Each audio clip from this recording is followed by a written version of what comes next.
Hi, I'm Tim. Welcome to Watchbox, and thanks for logging on. If you love this watch, email me, tmosso@thewatchbox.com. It's in the description below, your purchase and pricing email question line for buying this or any watch you see on any Watchbox platform. Please reach out to me directly, email tmosso@thewatchbox.com for pricing.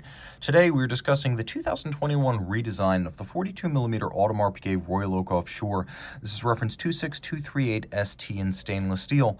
It's 42 millimeters in diameter by 15.2 millimeters thick. If you measure it lug to lug, the case itself is 53.5 millimeters. If you measure end link to end link, the rigid distance across the wrist is a beefy 58.3. Now, on my 16 centimeter circumference wrist, the watch can be accommodated. You can see it actually fits all right. Not a big problem, but I'm getting near the limit of what's possible. I'd say an oval wrist of 15 centimeters circumference might be able to wear it, but to be absolutely certain, 16 centimeters circumference or larger. It is not a thin watch. Despite a new integrated chronograph caliber replacing the modular movement, it's still a fairly chunky timepiece, and you're going to find that it doesn't wear underneath most sleeves or cuffs. The strap and the buckle have been upgraded in a big way. What appears to be textile is actually a cross-hatched threaded pattern molded into light blue rubber.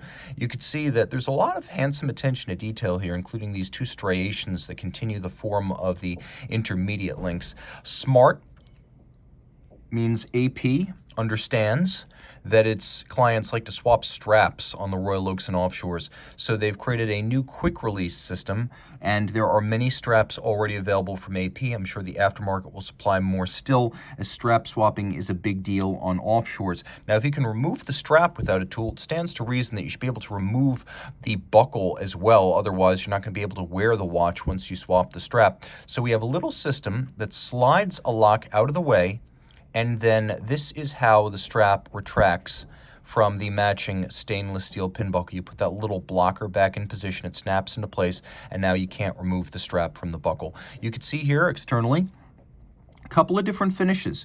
The outer face of the buckle is polished. The primary buckle surfaces are satinated. We have little polished lip bevels on each side, and then the pin itself is also satinated and then media blasted on its underside. So there's a lot of differential finish going on, a good attention to detail.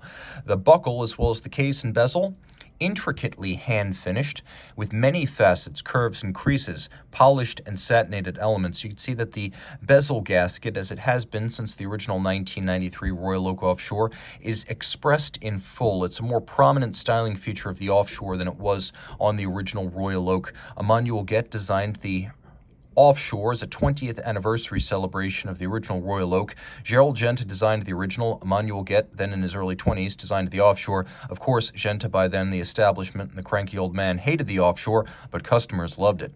Now, as you can see, it carries on the use of a intricately faceted case and a rounded octagonal bezel. When Gerald Genta designed this bezel for the original 1972 Royal Oak, his inspiration was a vintage diving helmet. You can see there's a satination that runs from top to bottom across the tops. All of the hexagonal bolts are polished steel. We have a rounded polished flank, and then the outermost lip of the bezel is actually satinated.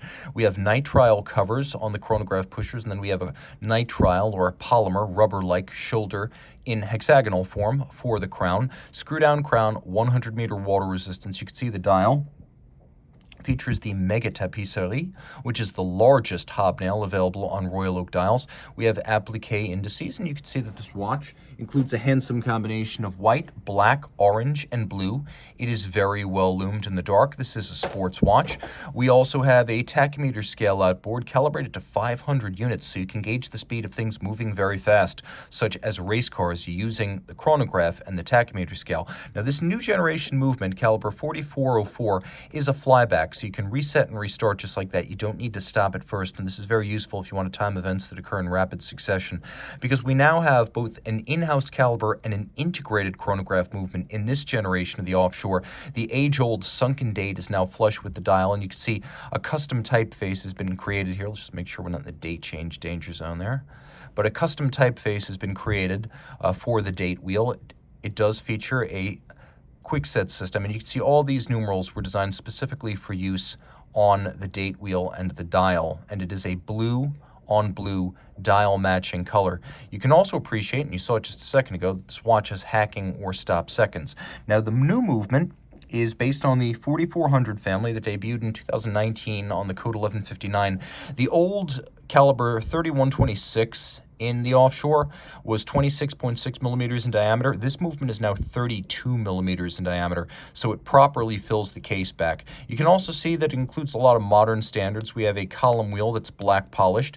It is a very crisp feeling column wheel. We also have a vertical clutch, so you can see there's no jump to the second hand when it starts, and because there's no additional wear and tear with a vertical clutch, it has no inherent play. You can leave it running full time. By the way, note that each of the sub-registers has a polished chaptering on the dial side. Jumping back to the movement side, you can see the movement now, a 40 joule automatic winder, has a 70-hour power reserve compared to the previous Royal Oak Offshore's 50-hour power reserve.